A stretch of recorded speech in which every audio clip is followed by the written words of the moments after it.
en effet de proposer au pays une rupture totale avec la politique d'Emmanuel Macron. C'est l'abrogation de la réforme des retraites que nous ferons dans les 15 jours. Nous porterons le SMIC à 1 600 € net. Nous prenions au sérieux le fait que la dette, on doit s'acquitter de notre dette. L'une des premières mesures que nous prendrons, c'est d'annuler cette nouvelle réforme de l'assurance chômage. Une taxe sur les surprofits, ça se met en place assez rapidement, une taxe sur les surprofits, et ça peut rapporter immédiatement pas mal d'argent. La privatisation du service public de l'audiovisuel, c'est 3 milliards d'euros. Voilà ce que nous leur demanderons en faisant en sorte que l'ISF soit rétabli, en faisant en sorte que la flat tax soit abolie et l'exit tax rétablie.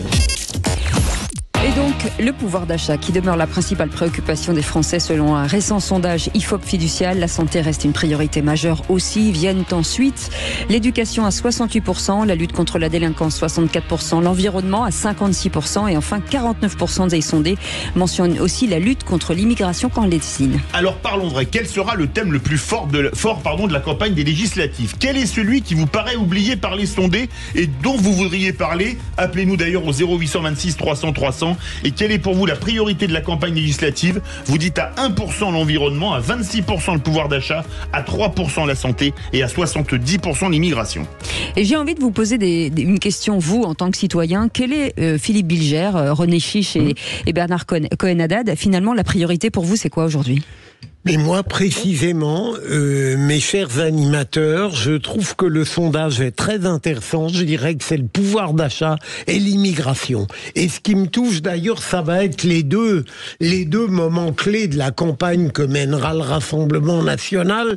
Et je suis assez intéressé par le fait que le pouvoir d'achat, c'est une préoccupation personnelle et familiale. Et en même temps, leur souci de l'immigration montre qu'ils sont préoccupés par la sauvegarde de notre identité collective. J'aime bien ce double foyer. René Chiche.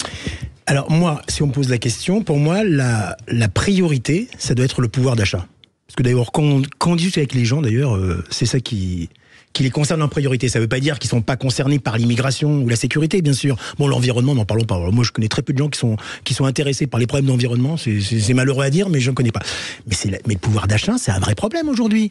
Par exemple, prenons l'exemple de Paris. Des gens qui travaillent à Paris, qui n'ont même pas les moyens de vraiment limite pour se loger. Mais il n'y a pas que Paris. Non, bien sûr, mais je parle de Paris parce que on est à Paris. Donc pour moi, c'est la principale priorité.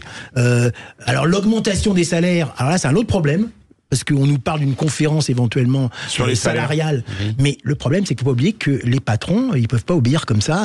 On connaît le monde de l'entreprise. Mais c'est pas l'État qui fait les salaires en Exactement. France. On n'est pas dans un État bolchevique, dirigiste, étatiste, qui va laisser des salaires. On va y venir. Déjà, pour l'augmentation du SMIC, c'est déjà un problème énorme. Donc, alors, c'est ça en même temps la chose. Quelle est la solution à trouver? Est-ce que c'est la réduction encore des charges, l'aide aux entreprises? Vous, c'est le pouvoir d'achat, en tout cas, sur ce sujet-là. Moi, j'ai commencé par le thème qui manque, c'est le logement. Je crois que le logement... On pouvait mettre 4 choix seulement. Oui, mais je dis, pour moi, dans les grandes métropoles, aujourd'hui, un des problèmes cruciaux, c'est celui du logement, de l'accès au logement et du coût du logement. Et de l'éloignement du logement... du au travail, aux écoles, etc. Ça, c'est le premier point. Sinon, je suis en phase, pouvoir d'achat, immigration, sécurité.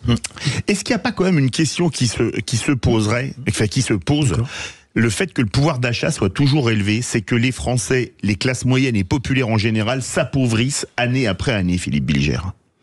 Ah mais bien sûr, et j'évoquais tout à l'heure un article du Figaro qui contredisait la réaction d'Emmanuel Macron au soir des Européennes lorsqu'il menaçait évidemment d'un déclassement qui viendrait si le Rassemblement national l'emportait, mais comme dans cet article il indiquait très bien que le déclassement a déjà commencé depuis longtemps et il y avait une description de la misère singulière ou collective de tout ce qui fait de la France aujourd'hui, en dépit de quelques îlots privilégiés, notamment dans le 16e arrondissement.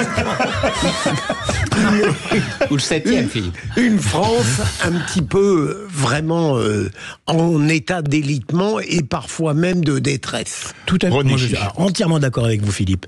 Mais moi, je trouve qu'aujourd'hui, c'est ça. Pourquoi je parle du pouvoir d'achat? Moi, parce que je trouve qu'aujourd'hui, on est dans une époque, une société de privation. Il y a des gens qui sont même de la classe moyenne, non pas aisés, mais de la classe moyenne, pas supérieure, une classe moyenne qui quand même qu'on appelle travaille, vraiment etc. la classe, oui.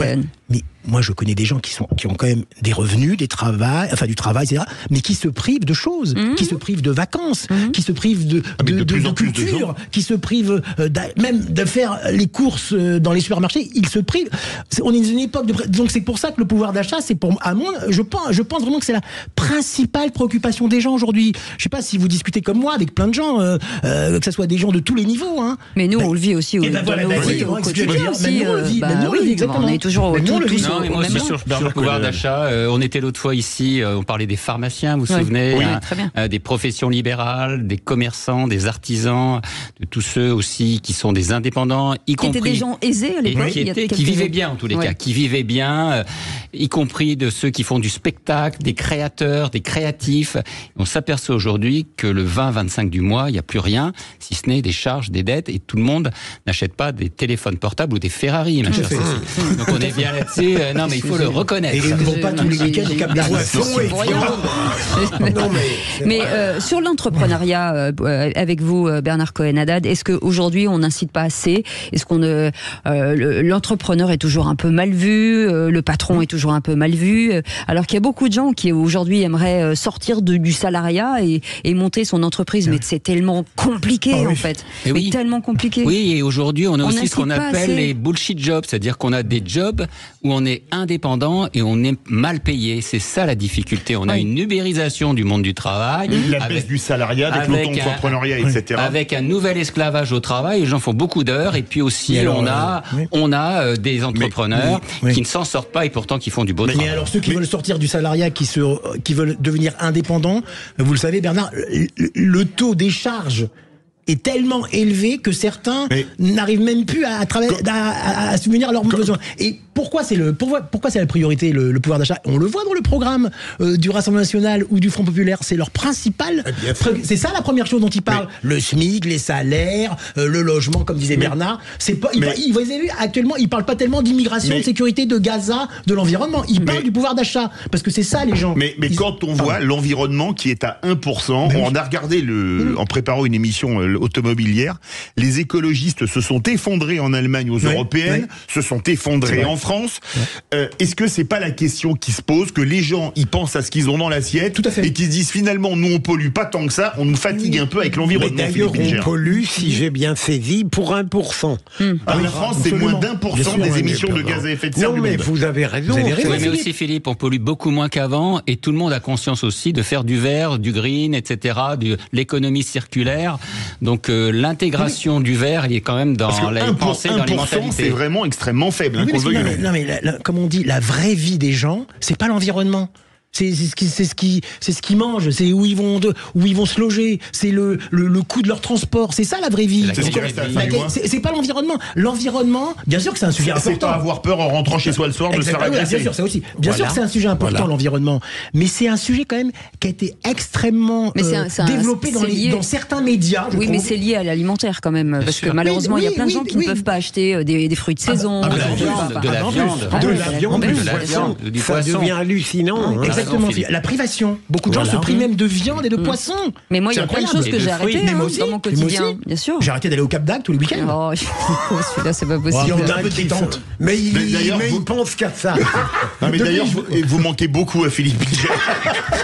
Non, mais c'est dans ce discours qui est quand même un petit peu. Oui, c'est vrai, un peu dur, parce que c'est la vraie vie des gens. Privilégiés, les deux, Philippe et vous, parlez du Cap d'Agde quand Bernard n'avons pas les moyens. Mais il n'y a pas quelque chose qui vous choque, justement, d'aller chercher de droite comme de gauche, toujours ces sujets sur le pouvoir d'achat, aller chercher les électeurs de fausses promesses, de dire on vous comprend, et finalement le résultat est toujours le même, et de pire en pire. Et c'est pas ça aussi, il faut à un moment donné changer. Mais je pense, moi, Cécile, si vous le permettez, je crois que ils sont sincères, je crois, généralement, dans le constat qu'ils font, les politiques.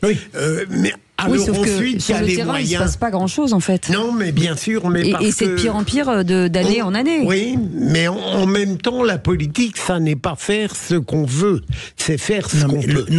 Ah bon, ok, très bien. Non. Je disais juste qu'il n'y a pas vraiment de solution. Regardez, on préconise l'augmentation des salaires et en même temps, on veut bloquer les prix. Donc, ce qui va être un handicap pour les entrepreneurs et chefs d'entreprise, puisqu'on ne veut pas leur permettre d'élever leur prix. Eh ben, vous finirez votre conversation tout seul, René Chiche. Merci, les amis. Ben non, parce que on a notre